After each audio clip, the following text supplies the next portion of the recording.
Did anyone ever tell you the brutal truth about life after 80? Crossing into your 80s brings a quiet shift that few people talk about. Not the surface-level stuff like birthdays or slower mornings, but the deeper, often unspoken changes. It's a time filled with both wisdom and loss, presence and distance, deep peace, and sometimes deep loneliness. And if you're not prepared for some of those shifts, they can catch you off guard, leaving you wondering, why didn't someone tell me? In this video, we're walking through 5 brutal realities of life after 80, not to scare you, not to depress you, but to offer clarity. Because when you see these things coming, you're no longer at their mercy. You can prepare for them, and you can meet them with strength instead of surprise. We'll talk about the shrinking circles, the body that doesn't bounce back the way it used to, the creeping dependence that feels uncomfortable even when it's necessary, the quiet way society starts to overlook, you and that strange ache that shows up when old regrets meet too much time and too little purpose. Stay with us until the end, because while some of these truths may feel heavy, they also open the door to something powerful. Acceptance, resilience, and a chance to shape the final stretch of life with the kind of dignity no one else gets to define but you. Let's talk about what really happens after 80, and how you can walk through it with open eyes, steady hands, and your head held high. Number 1, a social circle that quietly disappears. One of the first realities that hits after 80 isn't physical, it's relational. The people who once filled your world begin to fade, often without warning. Friends pass, neighbors move, siblings grow quiet. Even longtime companions who once called every week start calling every few months. It's not personal, it's just time.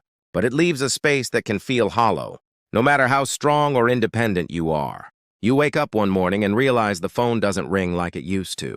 The invitations slow down. The family visits grow shorter, more rushed. People still love you, but they're busy or distracted or dealing with their own aging in different ways. And slowly, the everyday interactions that once kept your life rich with voices and laughter start thinning out. This isn't something anyone prepares you for. In your 60s and even 70s, most people are still around. There's energy, movement, check-ins, but after 80, there's a shift. You begin to outlive people. You begin to outpace conversations. And that shift is quiet. So quiet that at first you might not even notice it's happened. I knew a man named Walter, 84, who used to go to the same coffee shop every morning for years. The staff knew his order. His friends met him there without texting first. It was a rhythm. But over time, those friends stopped coming.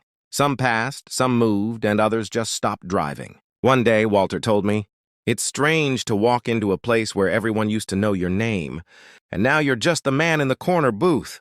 The pain of that kind of loneliness isn't always loud. It doesn't always come with tears or visible grief. Sometimes it's just a long silence after dinner, or a walk that feels a little too quiet. It's realizing that the list of people who really know you is getting shorter, and you can't stop it. But knowing this reality means you can do something about it. You can open new doors even when others have closed. You can stay connected on your terms, whether through a church group, a weekly lunch, a phone call you initiate, or even a letter. Because after 80, connection doesn't come to you the way it once did. You have to go get it, and that takes courage. But you've made it this far. You already have that courage in you. Number 2, a body that stops bouncing back. By the time you reach 80, your body doesn't whisper, it speaks clearly. The little aches that used to come and go now linger. The fatigue that once passed after a nap might stretch into the next day. And the truth that catches many people off guard is this. After 80, even small health problems can change your life overnight. You might wake up feeling fine, go about your day, and by evening something feels off. A little dizziness, a sore leg, a cough that sticks around longer than expected. And suddenly you're sitting in a waiting room, hearing words like monitoring, imaging, or possible admission. What used to be brushed off with rest now demands attention, and often there's no going back to how things were before. What makes this stage so difficult isn't just the physical pain, it's the unpredictability. You can do everything right. Eat well, move gently, get your sleep, and still feel like your body is one step ahead of you, making decisions you didn't agree to. A misstep on the stairs can lead to weeks of recovery. A stomach bug can drain you for days. And even when you recover, things don't always return to normal. Your balance might feel off. Your breathing might take more effort. The bounce back isn't what it used to be. I once met a woman named Gloria, 81, who was sharp, active, and proud of her independence. She loved tending her Backyard garden, walking the neighborhood, staying engaged with her book club. But after a minor fall while trimming a rose bush, everything changed.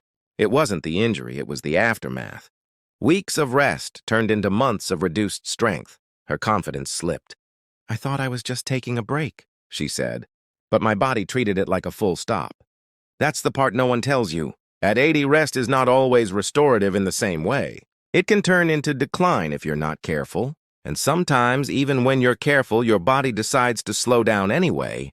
You realize you're not bouncing back. You're adapting forward. But here's the strength in knowing this. You start honoring your energy more wisely. You learn to pace yourself, not out of fear, but out of respect for what your body has carried you through. You treat health not as a guarantee, but as a daily practice, a sacred one. And when you do that, even if the bounce is gone, your footing becomes steadier. You walk slower but more aware. You rest longer but more intentionally. And you begin to see that even a slower body can still carry a strong spirit. If you're still watching this video and finding these insights valuable, please comment number 2 below to let me know you're here. And if you haven't subscribed yet, I recommend you subscribe and turn on the bell so you don't miss any videos. Your support helps us continue creating good content to inform and inspire you. Now let's move forward. Number 3, a growing need for help. No matter how independent you are, one of the hardest pills to swallow after 80 is this. You start needing help for things you used to do without thinking. It doesn't happen all at once. It creeps in quietly, subtly, until one day you notice. You're avoiding the high cabinets. You're holding on to the railing just a little tighter. You're hesitating before getting behind the wheel on a rainy day. And even though part of you still feels capable, another part knows some things aren't as easy anymore. What makes this reality difficult isn't just the physical shift. It's the emotional one. For those who've lived decades taking care of others, the thought of becoming the one who needs help can feel deeply uncomfortable. You may start feeling like a burden, or you may begin hiding what you can't do. Skipping the grocery trip, not telling your kids you tripped, trying to fix the light bulb on your own. Even though your shoulder's been hurting for weeks, the desire to stay independent doesn't go away. If anything, it grows stronger. But the truth is, independence after 80 looks different than it did at 60. It's not about doing everything alone. It's about knowing when to ask for help and being brave enough to accept it. I knew a man named Eugene, 85, who prided himself on doing everything himself. He had lived through war, raised 4 kids, built his own shed out back with nothing but spare wood and determination. But one winter, he slipped on his icy driveway. No broken bones, just bruised pride. He didn't tell anyone. But his daughter noticed something was different. She started showing up once a week to bring groceries and stay for coffee. At first, Eugene resisted. "I'm fine," he'd say. But over time, that coffee became a ritual. And eventually, he admitted something that surprised even him. "It's nice, not having to carry everything alone." That's the shift. It's not weakness, it's wisdom. Knowing that accepting help isn't a loss of independence. It's a way of protecting it. Because when you allow someone to help, you climb the stairs or drive you to the doctor or carry that heavy bag, you're actually giving yourself more years of doing what matters most. And not all help has to come from people. It can be a grab bar in the shower, a stool in the kitchen, a reminder on the fridge. These little supports don't take away your dignity. They preserve it. After 80, the bravest thing you can say might just be, "I could use a hand," because the older you get, the more strength you show by choosing safety over pride, peace over struggle, and connection over isolation. Number 4, a presence the world starts to overlook. One of the more painful realities of life after 80 isn't about your body or your memory. It's about your presence. Slowly, you begin to feel invisible. Not to the people who love you, maybe, but to the world at large. The cashier looks past you to the person behind you. The doctor talks to your adult child instead of you. The server at the restaurant assumes you can't hear or think or decide for yourself. It's subtle at first, then it becomes more frequent. And even if you try to brush it off, it lands somewhere deep. Because no matter how old we are, we still want to be seen. And when you've lived a full life, worked, raised a family, made decisions, weathered storms, it's jarring to feel dismissed. Just because your skin is folded or your hair is grayed. What hurts more is that it's rarely meant with malice. A fast world that forgets slow steps still carries stories. A society obsessed with youth that forgets the strength it took to reach this age. And unless you speak up, you risk shrinking. Not because you've lost your voice, but because others stop listening. I remember a woman named Irene, 86, who volunteered at a local museum. One day, a visitor asked the staff a question she could have answered in her sleep. After all, she lived through that very decade of history, but the question skipped right over her. When I asked her how she felt, she just smiled and said, "I'm used to it."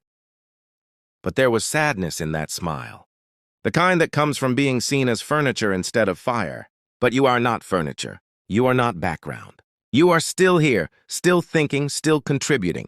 And just because the world sometimes forgets, that doesn't mean you have to. So what can you do? You speak anyway. You ask the questions. You offer the opinions. You vote. You share your stories even when no one asks. You stand up even if your knees wobble. Because every time you claim your space in the room, you remind the world and yourself that you are not done yet. You are not invisible. You are a living library, a witness to time, a voice that still matters. And you don't have to shout to be heard. You just have to refuse to disappear. If you're still watching this video and finding these insights valuable, please comment number 4 below to let me know you're here. And if you haven't subscribed yet, I recommend you subscribe and turn on the bell so you don't miss any videos. Your support helps us continue creating good content to inform and inspire you. Now let's move forward. Number 5, a sense of regret if purpose isn't redefined. As you move deeper into your 80s, a strange quiet settles in. Not just in your home or your schedule, but inside you. Life slows. The calendar isn't as full. And with that slowness comes space. Space to reflect, remember, replay. That can be beautiful. But if you're not careful, it can turn into something heavy. Not the loud, dramatic kind, the quiet kind. The "I wish I'd spent more time with them" kind. The "why didn't I take that chance when I had it" kind. The kind that shows up when you have time, but not always the energy or freedom to do the things you once postponed. This isn't something people talk about much. We celebrate the wisdom of aging, the freedom of retirement, the joy of grandchildren, and all of that is real. But so is the lingering question that often goes unspoken. What now? If you've spent your whole life working, giving, running, raising, serving, and then it all stops, it can feel like your purpose is fading with it. I knew a man named Stanley, 88. He had been a teacher for over 40 years. After he retired, he felt proud, but also strangely hollow. "No one needs me anymore," he said once. But that wasn't true. He just hadn't yet found a new way to be needed. Because purpose doesn't retire. It changes shape. Maybe you don't build houses anymore, but you build confidence in your great-grandkids with your stories. Maybe you don't lead meetings, but you lead with presence when someone is grieving. Maybe you don't solve big problems, but you solve loneliness with a smile to a neighbor. The danger of regret isn't that you've made mistakes. We all have. It's that you sit in them too long without turning them into something meaningful. But when you redefine purpose, not as productivity, but as presence, you begin to realize that you still have so much to give, not just to others, but to yourself, because the most important work you'll do after 80 may not be for legacy or applause. It may be this waking up with kindness in your heart, curiosity in your eyes, and enough courage to ask, "How can I bring light today, even if just a little?" That's not regret. That's redemption, and it's never too late to find it. Final thoughts. Reaching your 80s is no small thing. It's a landmark built on decades of love, loss, effort, change, and resilience. But with that strength comes new challenges, some of them subtle, others hard to ignore. And facing these realities doesn't make you weak. It makes you honest. It means you've lived long enough to see life for what it truly is. Unpredictable, sometimes unfair, but still deeply worth showing up for. So, which of these 5 realities struck you the most? Was it the silence that comes when your social world begins to shrink? The frustration of a body that doesn't recover like it used to? The discomfort of needing help when you've spent a lifetime being the helper? Or maybe it was the invisible feeling that comes when the world moves too fast to see you? Or the ache that grows when your purpose isn't clear anymore?